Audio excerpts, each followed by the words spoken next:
Welcome to my channel. Let us look at this interesting equation. Solve the equation 2 raised to the power x plus 1 minus 3 times 2 raised to the power x plus 2 is equal to 0. So the first thing we want to do is to rewrite the first term using the laws of indices.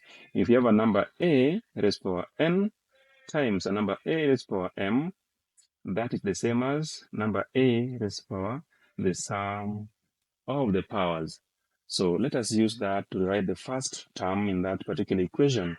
So that will be the same as 2 raised to the power x times 2 raised to the power 1 minus 3 times 2 raised to the power x plus 2 is equal to 0. So if that is the case, realize that 2 raised to the power x is common, so we can represent it using another letter. So we can say let y be equal to 2 raised to the power x. After that, we just rewrite the equation. So we have y times 2 raised to the power 1. That is just 2y minus 3 times y, which is just 3y, plus 2 is equal to 0.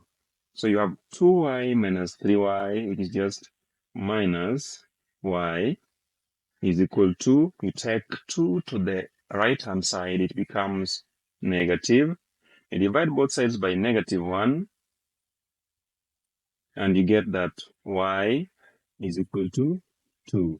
But remember, we are not solving for y, we're solving for x. But you say that y was equal to 2 raised to the power x, which you have found to be the same as 2.